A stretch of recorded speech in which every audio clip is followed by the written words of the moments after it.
بسم الله الرحمن الرحيم قيبتي اللبات introduction كان كجرنا كورسات عصبيد accounting software gaar QuickBooks waxaan ka soo hadalnay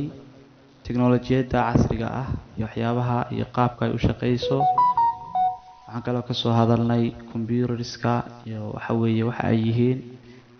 waxaan halkan ku eegaynaa waxa loo yaqaano internetka waa eray aad caan u ah oo meel walba aad ka maqlaso internetku waxaan isweydiinaynaa horta internetka yaa iska leh oo gaar u leh internetka waxaan ku qeexi karnaa inuu yahay laba shayba internetku waa wax qof walba leeyahay oo adduunka jooga oo cidina cid ayna ka xigin sidoo kale waxaan dhihi karnaa internetka adiga leh cidi kama xigto labadaasiba waan dhihi karnaa waa wax public ah internetku haddaba saan u ogaano internetka waa inaan dib ugu noqonnaa taariikhiyan internetku wuxuu ahaa iyo waxa uu soo maray marxaladaha uu soo maray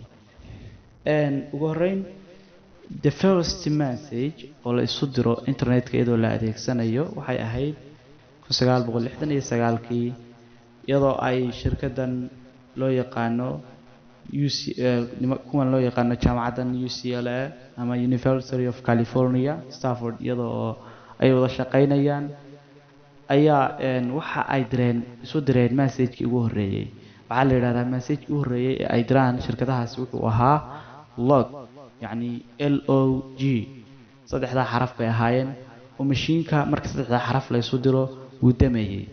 iyadoo la adeegsanayo internetka marka the first message oo internet la diro ereyga LOG buu ahaa log oo labada qof weydiiyay isla hadlayeen hello maksoo gaadhay fariinta haway soo gaadhay then mashiinku uu dameeyay marka saddexda erey la isu diro oo taybina wuxuu soo maray marxalado kala duwan internetku wuxuu soo maray marxalad uu ahaa D-link ama xarig iyo linki in tusaale ahaan oo kale marka la message la isu dirayo uu shardin labadan shay connection uu ka dhaxeeyo physical oo xarig uu ku xiran yahay sidoo kale markii dambe wuxuu u soo gudbay waxa loo yaqaano in xarig uusan jirin ee wifi la isticmaalo ama wireless fidelity waxa loo yaqaano wifi-gu waa iyadoo la adeegsanayo radio frequency-gan hawada ku jira in message la isu diro oo connection laga dhex abuuro waxa weeye mobilkaaga imika tusaalaan aad message-ka ku dirayso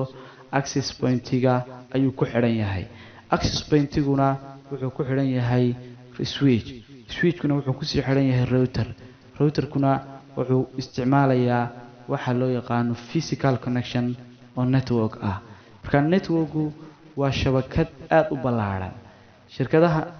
shabakadan ugu caansan internetka waa shabakadan loo yaqaano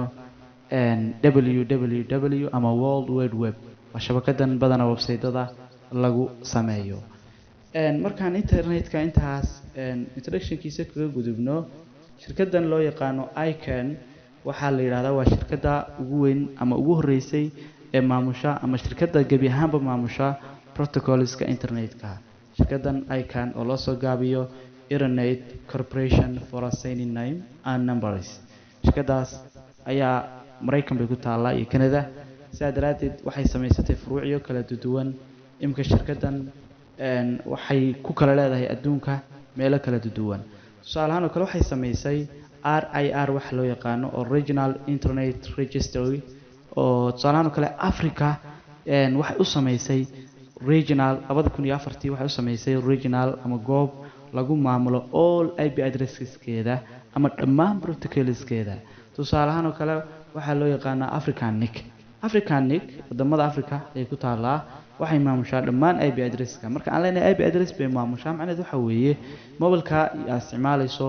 IP address buu leeyahay lagu yaqaan ugaara computerkaagu IP address buu leeyahay sidaa daraadeed baa IP addressku waa waxa ugu muhiimsan ee lagu xiriirayo without IP address wax shaqayn lahaa oo internet ma jiraan waxa connection kan keenaya waa IP addresska way sidaa daraadeed baa IP addresskii ay shirkadani protocol u sameysay oo maamushay dabcan qalabka anigu aan isticmaalayo muxuu uga baahan yahay IP address waan fahnay oo waa waxa ku xiraya internetka hada computerkaani hadaan isticmaalayo wuxuu leeyahay IP address mid kastaana waa eegi kartaa salaano kale marka aan raadinayo IP addresskayga hadii aan hadda bal fiirino waxa aan leenahay IP config hadda waad ujeedaa waan rajeynayaa IP addresskayga hadda IP version 4 weeye waa 192.168.99 waa kaa IP addresskayga subnet maskigiisuna waa kaa marka IP addressku wuxuu kala leeyahay noocyo ama waa public ama waa private marka adiga marba kuu yahayba waxa ugu muhiimsan ee kugu xidhaya internetka kuu sahlaya in internetka isticmaasho waa IP addresska weeye internetka iyo featureka marka aan fiirino internetku waa waxa la rajeynayaa featureku inuu noqdo waxa ugu ballaaran ee adduunka waxa weeye maamulaya lianna internetka hadda la isticmaalo waa waxa ugu casrisan adeegan loo yaqaano 5G-ga oo hadda soo cusboonaanaya marka iyadoo hadda waxa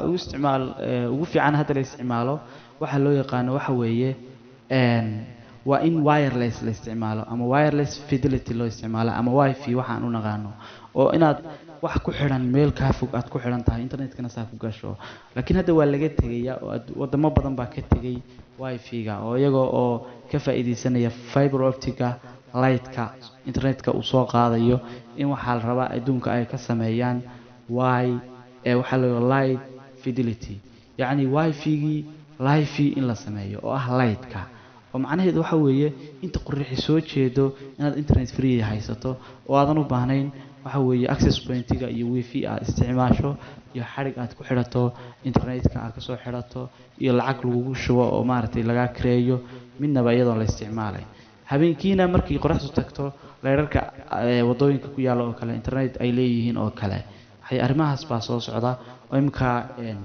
shirkadan ugu caansan project ay wado shirkadan Google project loo yaqaano loan ayay wadaa loan waxa weeye waa parachute oo kale wax ah oo helium bay ku shubeen helium-ta waan garanaynaa helium-tu marka shayga lagu shubo density-ga leh kor buu macnay shay walba shayga uu maartay helium-kiisu ka badan yahay uu ka fudud yahay oo density-gi ayaa yaraanaya saa daraadeed baa marka ay helium bay ku shubeen loonkaas hawadu soconaya wuxuuna soo deynayaa oo fudaydinayaa in la isticmaalo internetka internetka mustaqbalka halkaas loo socdaa Soomaaliya waxaa leedahay hal meel oo internetka uu ka soo galo internetka Soomaaliya waxa laga yaabaa inay isweydiiso waxa uu uga yimid internetka waxa uu soo qaaday waxa loo yaqaan fiber optic xarig ah oo badda la soo mariyay maraakiib wadooyinka maraakiibtu maraan laga duway fiber optic-kaas ayaa soo gelinaya fiber optic-gu sheeko dheer buu leeyahay inaan ka sheekeyno dabcan waqti bay naga qaadanaysaa leena koorsada network engineering-ka lagu baranayaa ama network plus-ka baa lagu bartaa aan ka gudubno internetka iyo education-ka waxbarashada internet waxa ugu muhiimsan ee saameynta uu leeyahay waxa kamid ah waxbarashada waxa ugu muhiimsan ee adduunka hadda ka shaqeyn kara ee isku xidhaya waa internet saadaradeed baa qof walba qofka uu internetka inagu de social media-han ka isticmaalaa ama fadhi ku dirirka adduunka internetka waxa loo isticmaalaa wax aqoon iyo waxbarasho ku soo kordhinaya qof walbaana qofka uu waxa weeye uu kaga faa'iideysi badan yahay internetka ka aqoon badan noocyada network-ga waan ka sheekeynay oo network-gu sheeko dheer buu leeyahay inaan galno ma rabno leena mawduuca hadda inaan fahno un concept ayaan rabnay markaan ka nimaadno inaga ujeedkeenu wuxuu ahaa accounting-ka waxaan baranaynaana waa accounting marka accounting-ku muxuu yahay accounting-ka iyo computerada marka la isbarbar dhigo advantage of accounting with computers computerka faa'iidada uu accounting-ka u leeyahay accounting-ku waa xisaabaad yani waa system xisaabaad in company la report loo sameeyo waxeeda loo xisaabiyo deymaheeda loo xisaabiyo marka markii hore wuxuu ahaa bayhaan gacanta lagu qori jiray computerku waxay ka saareen dhibaatadiiba meesha ka saareen computerku faa'iidada uu u leeyahay accounting waxa kamid ah quick reports weeye bood degdeg ah oo 1 month reportkeeda hadii lagu dhaho gudbi soo gudbi wixiina warqad iyo qalin iyo buug ay ahaayeen dee macnaha waqti badan bay ka maalmay ka qaadanaysaa inaad reportkii soo gudbiso laakiin computerku 1 minute ayaad balance sheet-ka waxa weeye ay ku soo saaraysaa dhammaan assets-ka company-gu uu leeyahay current asset iyo waxa loo yaqaan iyo fixed asset-kiisa iyo intangible asset-kiisa iyo wax walba oo asset oo company-gaasi leeyahay uu report gareynaya wixii expenses ee baxay oo dhan hal mar uu report-keedii ku sheegaya iyo meel ay ku baxeen revenue-gi soo galay uu ku sheegaya iyo sida ay ku baxeen marka some of software accounting waxaa ka mid ah QuickBooks-ka ugu caansan, waxaa ka mid ah Dhag Easy-ga, waxaa ka mid ah mid cusub oo hadda xamar oo kale meelaha laga isticmaalay ka mid tahay, laakiin Soomaalidu waxay badanaa isticmaashaa QuickBooks-ka ugu badan, waddankeena ugu isticmaal badan. QuickBooks waxaa ka mid ah waxyaabaha ugu caansan accounting-ka software-diisa ah B3-ga software-ka loo yaqaano. Marka inaga dabcan haddaan QuickBooks-ga baranno aan fahanno company ku samayno inaad aqoontan inaan sii kororsano waan isku dayaynaa oo waxa weeye haddii idinka ay idinka soo fusho inaad la idinku daro Dhag Easy-ga oo kale waan ku daraynaa oo markaan comparison ku samayno Dhag Easy-ga iyo QuickBooks-ka de QuickBooks-ku wuxuu ku wacan yahay product-ga ama waxyaabaha wax soo saarka ah sida waxa weeye meheradaha bakhaarada oo kale farmasiyada oo kale wax walba oo product-ga ayuu ku wacan yahay. halka Dhag isagu uu service-ka ku wacan yahay sida hoteelada oo kale la hurdada sida waxa weeye isbitaalada sida waxa loo yaqaano jaamacadaha oo kale database-ka data loo xareynayo kambaniyada service-ka oo dhan xawaaladaha waxa QuickBooks-ku waxa weeye waxa loo yaqaano waa software-kan aan baran doono aynu bilaaban doono haddii Ilaahay idmo. wuxuu leeyahay versions kala duwan. QuickBooks-ka qolo team QuickBooks oo Mareykanka jira ayaa sameysay. wuxuu leeyahay waxyaabo badan oo features oo kaga duwan yahay applications-ka kale aad baana loogu isticmaalka badan yahay. waa kan adduunka ugu isticmaalka badan QuickBooks-ku. versions badan buu leeyahay. versions-ka inaga version-ka aan ka baran doono QuickBooks weeye version 15 laana waa very smoothly weeye version. markaan rabo QuickBooks-ga inaan download garaysto oo soo dejisto waxaan ka soo dejinayaa Google-ka waxaan ku qorayaa download QuickBooks. marka aan download QuickBooks ku qoro download QuickBooks desktop baan iska raacin karaa. linkigan ay ku taalo downloads.quickbooks.com/app ayaan ku dhufanayaa. kadib wuxuu isu saarayaa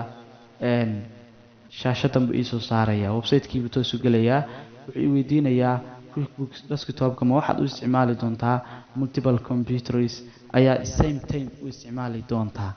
no baan leenahay anaga taas ama not sure baan leenahay ma hubno way dhici kartaa mana dhici karto. waddanka aan joogno ayuuna weydiinayaa oo aan maaragtay search-ga aan ka raadinayno version-kiisa United States oo kale aan leenahay. product-ga waxaan raadinaynaa QuickBooks desktop baan rabnaa oo enterprise ah leena kaas ugu muhiimsan. version-ka 15 oo kale iska soo qaado 15 kaasaan leenahay version 15. search baan leenahay dalabkeeni wuu soo helay QuickBooks desktop enterprise solution 15.0 version-kan waxa weeye waa 627.4 MB waa aad uma fududa waa iskaga soo download garaysan kartaa mobile-kaaga datadiisa hadaa computer-ka ku xidhato saas baan waxaan ku leenahay download oo ku download garaysanana. marka dabcan waxay ku xiran tahay download-ku marba computer-kaaga waxa weeye computer-kaaga xawaarihiisa internetkiisa ayay ku xiran tahay. anigu ii wadaa saa daraadeed taas baa loo soo dejiyaa QuickBooks-gana inay kugu yaraadkeyd baa laga yaabaa. waxyaabaha daba kursadan aan bilaabano muhiimka ah shuruudaha ah arday baa isoo weydiinaya shuruudaha waxaa ka mid ah kow inaad fundamentalka computer-ka ka dhisan tahay oo computer-ka sida loo isticmaalo aad taqaano. mushkilad ma leh haddii aad fahmi karto adigu qaabka dee software-ka loo xidho iyo loo soo furo. innagaa dee step by step u bilaabayna QuickBooks oo wax adiga ku yaala maaha. laakiin haddii aad basically u fahansan tahay waa aad bay muhiim u tahay. platform-ku inuu kuu diyaar yahay baa shardiya oo ah software-kan oo kale iyo Zoom-ka oo aan casharada ku qaadan doono xiisadaha qayb ka mid ah iyo waxa loo yaqaano Telegram-ka isagana aan ku bixin doono casharada. fiiga oo kale inaad iska bixiso oo korsadan fiigeedu waa $5 saa darteed wax weyn ma aha qof walba wuu bixin karaa waana wax aad u fudud waana wax ku xakameyn karo maadaama ay lacag ka baxday waxa laga yaabaa inaadan dadaalka inaad badiso oo maaragtay aadan sii deyn. waxaan rajeynaynaa insha Allah tacaala inaan wax badan ka fahanay koorsadan QuickBooks introduction-ka ku saabsan. haddii marka aad ku qanacday oo aad rabto inaad nasii raacdo qaabka casharadu u baxayana ay ku waxa weeye wax ku baxay ay tahay insha Allah tacaala wax badanna waa naga faa'iidi doontaa waan kala faa'iideysan doonaa. halkaana ku joojin mayno wax kasta oo IT ah hadday tahay waxa loo yaqaano network engineering ama waxyaabaha network oo kale inaad barato diyaar u tahay hadday tahay waxa weeye accountingka koorsooyinkooda inaan sii wadno hadday tahay cyber security-ga basicskiisa iyo security-ga iyo fundamental of cyber security-ga inaad lagu ifbixiyo haddaad rabtid cloud engineering-ka in lagu maaragtay waddada lugta lagu saaro wax badan baad insha allahu tacaala aan kala faa'iidaysan doonaa haddii ilaahay idmo haddii markaasi aad ku qanacday registrationka qaybta registrationka waan ku gudbinaynaa sidaasaana groupka telegramka lagugu darayaa oo fiiga inaad bixiso hada wabillahi tawfiiq asalaamu calaykum waraxmat ullaahi wabarakaatuh